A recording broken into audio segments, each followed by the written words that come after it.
Boa noite. Universidade Federal de Uberlândia testa carro elétrico que produz menos gases poluentes. O Centro de Referência Nacional em Dermatologia Sanitária e Hanseníase da UFO-Credeste lança a Semana de Combate e Prevenção da Hanseníase. O TVO Notícias está no ar.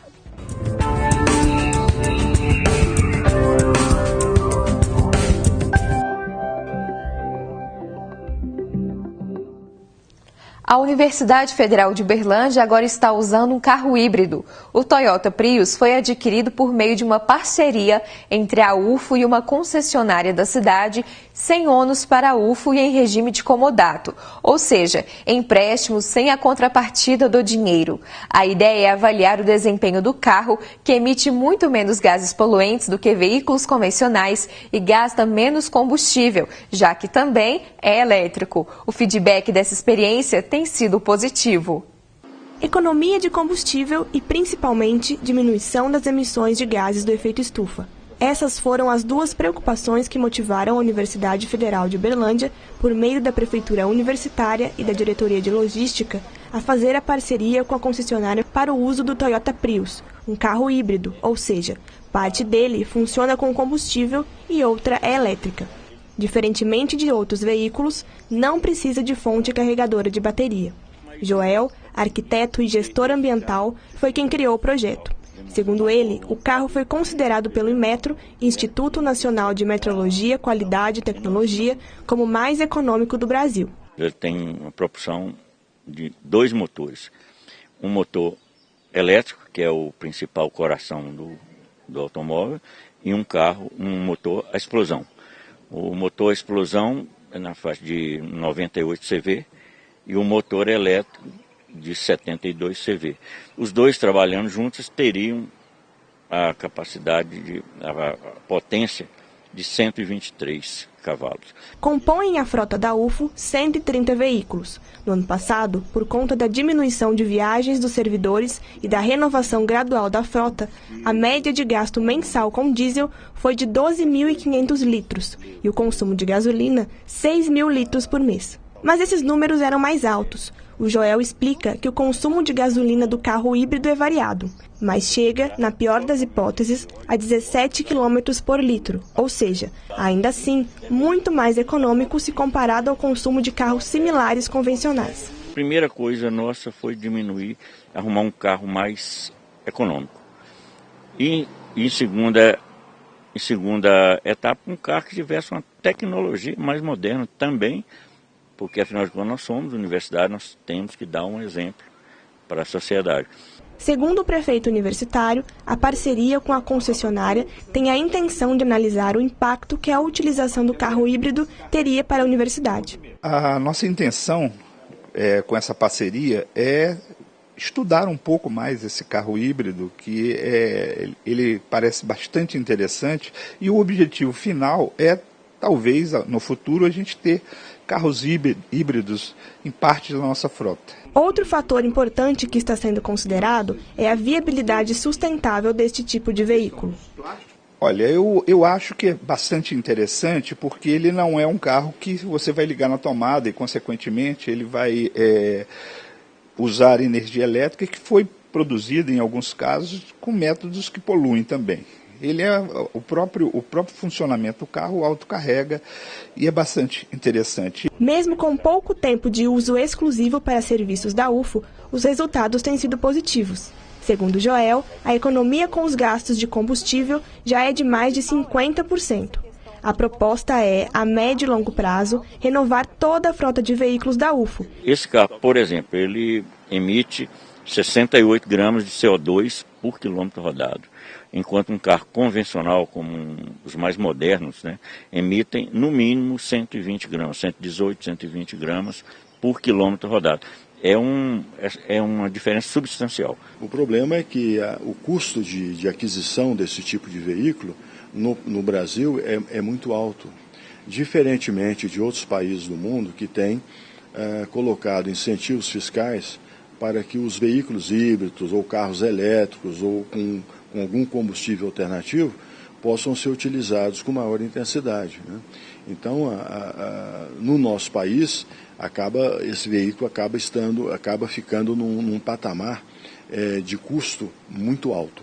Além desse projeto, existem ainda outras alternativas de combustível, como o biodiesel, mas também há desafios. Precisamos incentivar que o governo perceba a importância de políticas específicas para esse setor, incentivando, quem sabe até a partir do próprio serviço público, né, o uso de veículos com combustíveis alternativos, chegando até os veículos elétricos e chegando depois à população em geral, mas aí todo o sistema participando, o sistema de abastecimento, como que seria a manutenção desses veículos e assim por diante.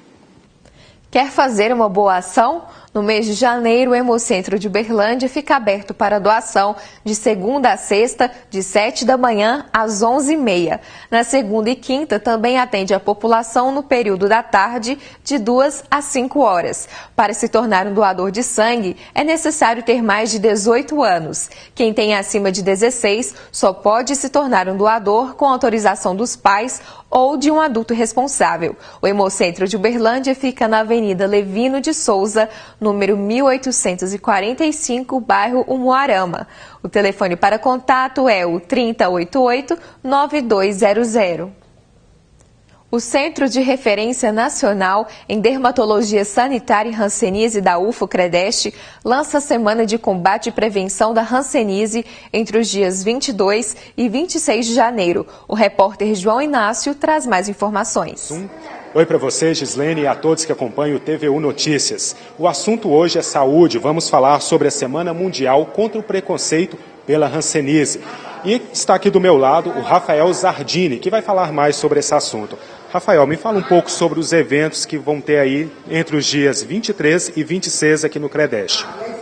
Nós vamos realizar do dia 23 ao dia 26 a Semana de Combate ao Preconceito, a Hanseníase. E nós temos uma programação bem diferenciada em relação ao tema. Do dia 22 ao dia 23, nós estaremos realizando um evento, um seminário regional de Hanseníase, voltado para os profissionais de saúde, com o objetivo de divulgar informações sobre o tratamento, prevenção, os fluxos que o paciente deve ter na rede de saúde em relação ao tratamento. E do dia 24 até o dia 26, nós faremos ações voltadas para o público em geral, visando disseminar informações sobre a doença, o diagnóstico, as formas de entrada no sistema de saúde para o tratamento, e realizar uma sensibilização em relação ao combate ao preconceito, visto que a hanseníase é uma doença que possui um passado histórico bastante denso, e o nosso objetivo é trazer uma nova realidade histórica, científica em relação à doença, né? Lembrando que é uma doença que tem cura, que o tratamento é gratuito, só feito pelo SUS, e aquele passado histórico, né, antigamente chamado de lepra, é um passado que ficou no passado. E hoje nós temos uma doença com uma nova realidade, com uma nova possibilidade de tratamento e visando deixar esse preconceito no passado. Ok, só para reforçar para o nosso público, quem pode participar aí do evento? Nos dias 22 e 23 ele é voltado para profissionais da área da saúde. As inscrições para o evento são feitas no site do Credeste, né, no Hospital de Clínicas da UFO. E do dia 24 ao dia 26 nós estaremos realizando eventos no Hospital de Clínicas da Universidade Federal de Uberlândia e também vamos realizar nas unidades básicas de saúde em conjunto com os profissionais dessas unidades. Então, no primeiro momento é voltado para um público da área da saúde, no segundo momento para o público em geral nas unidades de saúde da cidade. Depois do intervalo, Serviço Nacional de Aprendizagem Comercial, SENAC, oferece vagas para oficinas de férias. Você confere também entrevistas sobre transtornos alimentares. O TVU Notícias volta daqui a pouco.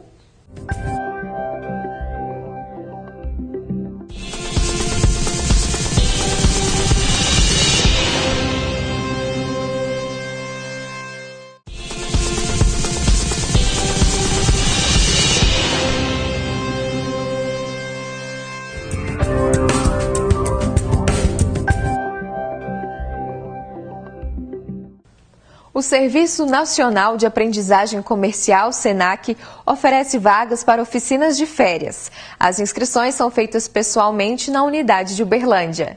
Oi, Gislene, é isso mesmo. São oficinas rápidas com duração de no máximo 3 dias para o pessoal aproveitar e fazer nesse período de férias. Quem tem mais informações para a gente é a Larissa. Larissa, me conta um pouco sobre cada um dos cursos oferecidos aqui. Hoje nós estamos oferecendo o curso de automaquiagem, que não só profissionais, mas todo mundo que tem interesse pode estar fazendo também. Os investimentos são muito baixos, são um preço acessível e quem trabalha no mercado, no comércio, tem descontos. Então, assim, é um curso que a pessoa vai aprender a preparar a pele, a se maquiar com dicas fáceis que são, assim... todo mundo tem dificuldade para se maquiar, então é um curso assim, bem esclarecedor, muito prático. A gente oferece também hoje o curso de depilação egípcia, que é aquela depilação com linhas. Ela é voltada mais para o mercado de trabalho, mas quem quer aprender para fazer em você mesmo também pode.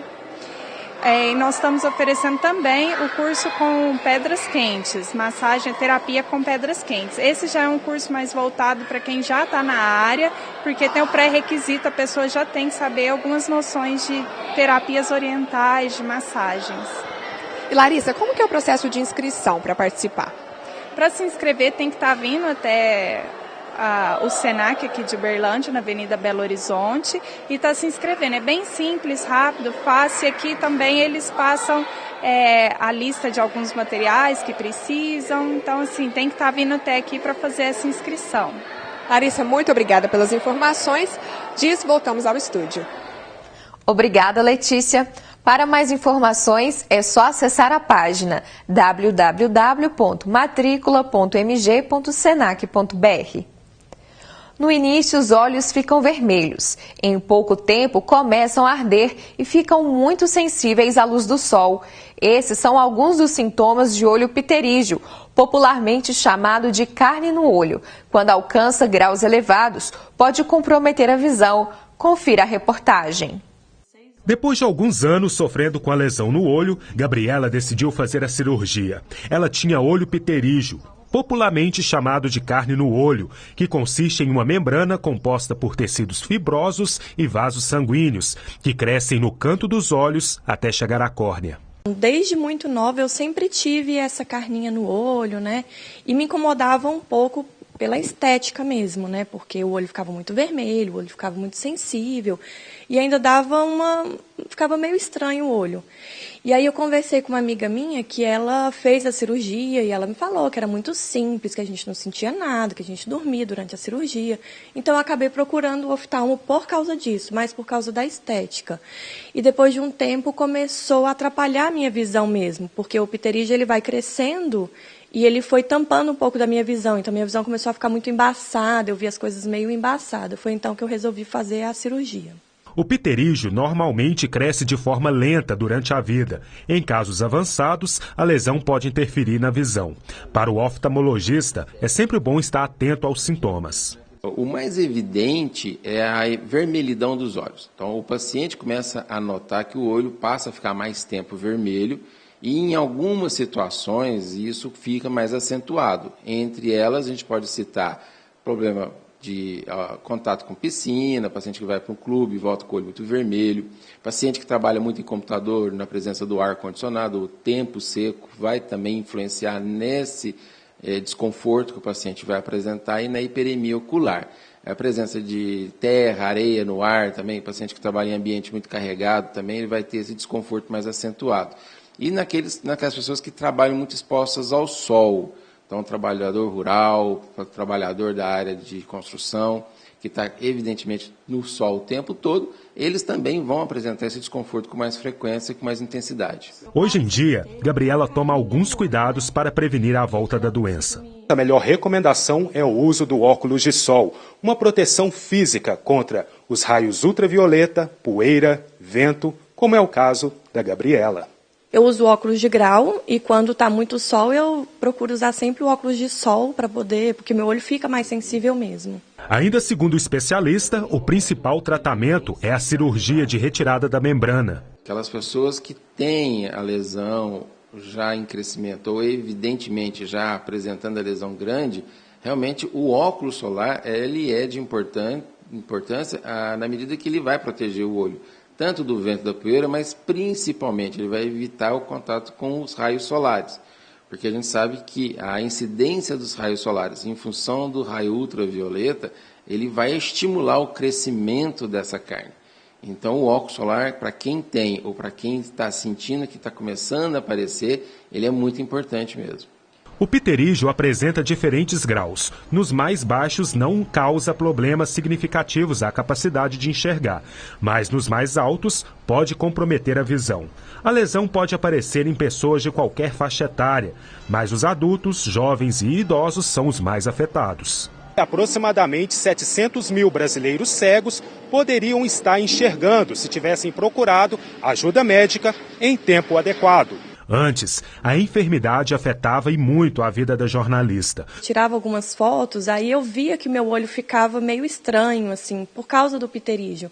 E aí ficava muito vermelho também, né? Então, foi uma das coisas que me fez procurar fazer a cirurgia, que eu ficava um pouco constrangida de ficar com o olho vermelho, de nas fotos o olho sair meio estranho, porque fica diferente. Após ter feito a cirurgia e tomados os cuidados necessários, Gabriela não se intimida mais. E agora é só sorrisos. E assim, ela segue a vida. Segundo uma pesquisa realizada pela Associação Americana de Psiquiatria, 1% da população mundial, aproximadamente 70 milhões de pessoas, apresentam transtornos alimentares. O público feminino é o que mais sofre com o problema, principalmente na faixa etária de 12 a 25 anos. Para falar mais sobre o assunto, eu converso com a psicóloga Maria Luísa Segato. Muito obrigada pela sua presença, Maria Luísa, aqui no TV Notícias. Eu que agradeço. Maria Luísa, vamos explicar para o público de casa, primeiro, o que são os transtornos alimentares? Os transtornos alimentares podem ser a bulimia, quando nós comemos e provocamos o vômito, porque eu sinto culpa em me alimentar, me sinto obesa e eu tenho esse mecanismo para emagrecer ou para perder peso ou para me se sentir melhor. As anorexias, que são muito comuns, como você disse, aí nesse público jovem, devido a essa imagem que é vendida da beleza, né, a nível brasileiro e mundial. Quando a pessoa não consegue se enquadrar naquele modelo, ela começa a entrar num sofrimento psíquico muito grande e a anorexia é um dos aspectos desses transtornos alimentares. Mas como você disse, nós vamos falar sobre os transtornos compulsivos, né? A impulsividade de começar a comer e não parar. Que não tem, né? Todos têm uma associação, mas o que é mesmo que estão dizendo as pessoas quando elas comem e não conseguem parar de comer? Pode ser um sinal de ansiedade, de depressão? Como a pessoa lida com esse equilíbrio ao se alimentar? Todos esses fatores, não só a ansiedade, a depressão, né? Ou a pessoa está com algum tipo de estresse, mas nós precisamos entender que o alimento ele vem para ocupar algo dentro de você que não chama alimento. E é por isso que eu vou precisando de grandes quantidades desse alimento para mim me sentir melhor. Ainda que também nós temos outros fatores, o alimento vai provocar um nível de prazer, como você disse no caso da ansiedade, ele vai relaxar sim, ele vai causar, né? Ele desvia o foco do seu pensamento. Cheguei estressado do trabalho, briguei com o marido, com o filho, com o chefe, eu como, eu me sinto relaxado. Eu começo a memorizar isso, né? Até a nível neuroquímico, né? De que quando eu como, eu me sinto bem-estar. Tudo que tem bem-estar, a minha tendência é repetir. Aí começa a ter os comportamentos compulsivos. E nós temos também, só um minuto, por favor, a grande oferta de alimentos, né? Eu pergunto para as pessoas, como vocês planejaram o Natal? Não é onde vamos, com quem estaremos, é quem vai levar o que para comer. Não é? Isso vai repetir na Copa do Mundo, isso atualmente até nos velórios nós vemos uma grande oferta de alimentos, os casamentos, as festas, não é? Então, como a pessoa pode lidar então com essas questões, essas cobranças sociais? Porque, como a senhora disse, todas as reuniões, geralmente ali haverá comida. Como a pessoa pode lidar então com essa pressão social de que para você participar do momento, estar inserido, você também precisa comer do que ali está sendo oferecido? Como ter esse controle para quem tem essa dificuldade? Nós vamos comer e vamos ter prazer com comer, porque comer é bom, não é? Não é a proibição que vai trabalhar isso aí, não é? O que nós vamos fazer é colocar o alimento no lugar do alimento. Não é? Ele vai me servir para me saciar, né, uma fome ou um desejo de uma experimentação de algo novo, mas eu vou ter ali o controle da quantidade e eu vou projetar naquele alimento a função do alimento. Quando aquele alimento representa uma falta no meu coração, um vazio, uma ausência, uma dificuldade, um medo, uma insegurança, esse alimento está tendo outros papéis que não a alimentação. Estamos iniciando novamente os transtornos alimentares. No caso da bulimia, como a pessoa pode identificar se ela está com bulimia, um princípio dela? Quando ela tem essa tendência voraz nos alimentos, ela vai comer, né, com uma necessidade muito grande, com muita vontade, é o que eu falei, aquele alimento ele passa, né, de um momento de comer, né, de estar se alimentando, para estar alimentando outros pensamentos, outras necessidades psíquicas na pessoa e às vezes até física também. Nós precisamos até entender também que os transtornos alimentares têm fatores físicos importantes, não é? A tireoide é um desses exemplos. Então, antes de qualquer dieta, a pessoa tem que ter o aval médico para saber se ela não está tendo um problema de desorganização física ali, né, hormonal, por exemplo, ou se é psicológico. São frentes de trabalho de atuação diferente. A bulimia, vorazmente eu vou comer e depois eu me assusto com aquele comportamento, eu me pego e aí eu quero resolver aquilo. Entra aí um outro conceito dos transtornos alimentares, que é o pensamento mágico, como são álcool e outras drogas, né? Eu resolvo a minha tristeza, a minha insegurança, o meu medo, etc e tal, com algo mágico. Eu como uma lata de sorvete, pronto. Plim! Resolvi meu problema, que dentro de meia hora ele está bem maior. Para resolver, então, é importante buscar a ajuda de um especialista. Com certeza, uma avaliação médica, uma avaliação psíquica, um bom tratamento, uma reeducação alimentar e principalmente essa questão, né, de estilo de vida não focado nos alimentos. Se está com uma ansiedade, como nós vamos lidar com essas dificuldades emocionais que não seja, né, no pensamento mágico, nos alimentos e outros aspectos mais rápidos, né? Maria Luísa, muito obrigada pela sua participação aqui no TV Notícias. Eu que agradeço. Boa noite, muito obrigada. O TV Notícias vai para um rápido intervalo e volta já.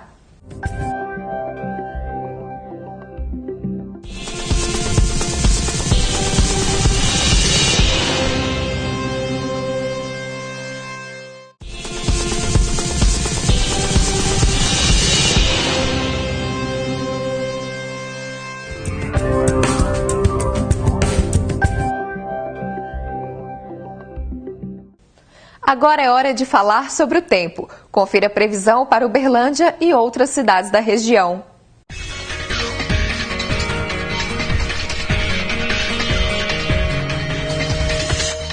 Em Uberlândia, a previsão é de chuva ao longo do dia. A temperatura pode variar entre 19 e 28 graus.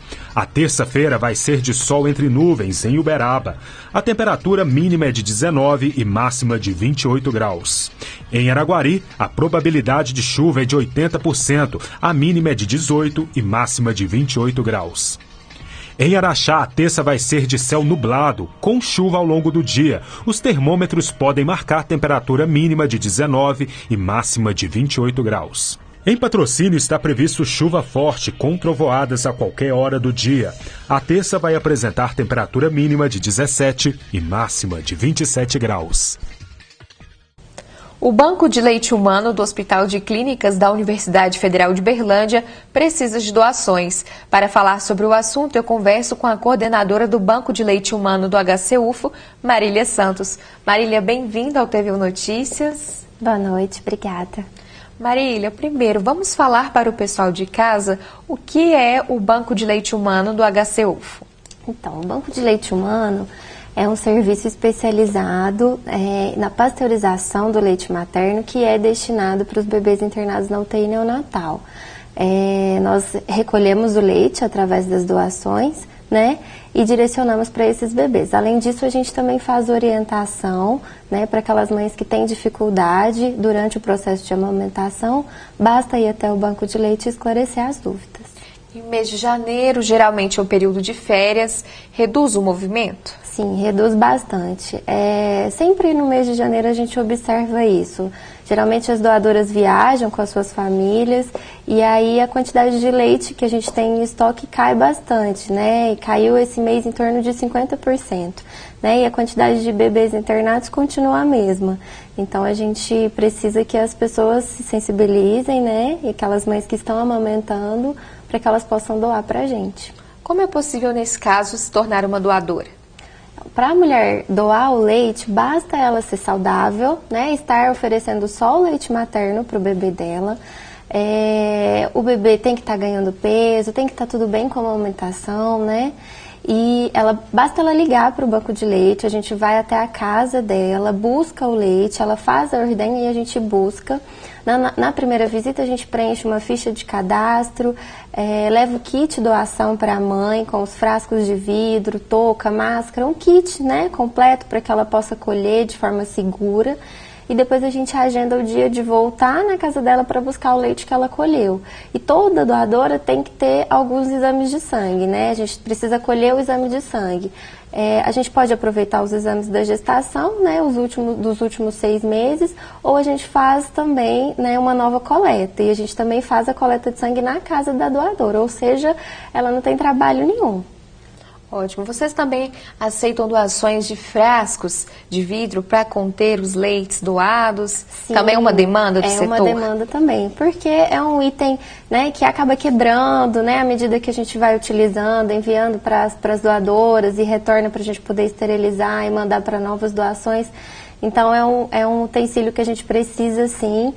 Quem quiser doar frasco de vidro tem que ser um frasco simples de vidro com tampa plástica, para a gente poder esterilizar e utilizar nas nossas doações. Ótimo.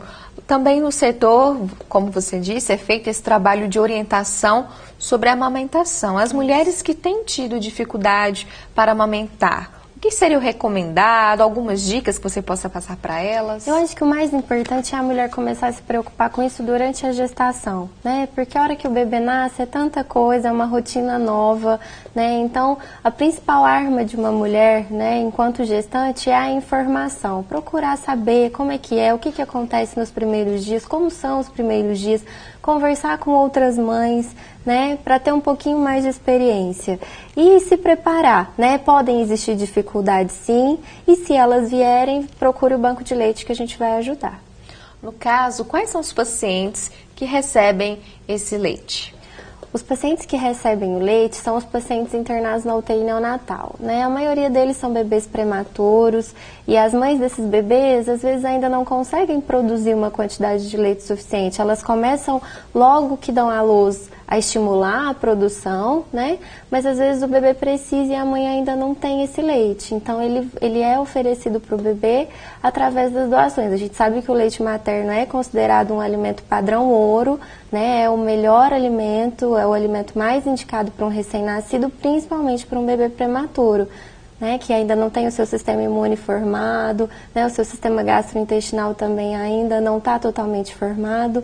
Então é um leite espécie específico que contém todos os nutrientes que o bebê precisa, é o mais ideal.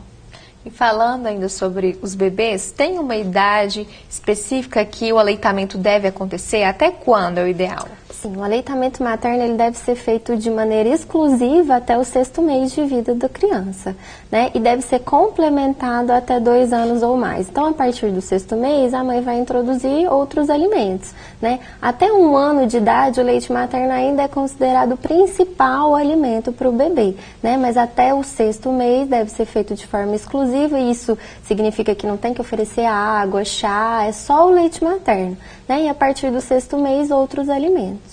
Ótimo. Marília, vamos reforçar então o endereço do setor e horário de funcionamento. Tá. O endereço do Banco de Leite é a Avenida Maranhão, 1800. O horário de funcionamento é de segunda a sábado, das 7h30 da manhã até as 17h30. A gente não para o almoço. E o horário de funcionamento, o telefone, desculpa, é 3218-2666. Ok, Marília, muito obrigada pelas informações. Obrigada a você. O TVU Notícias de hoje termina agora. Uma boa noite para você e até amanhã.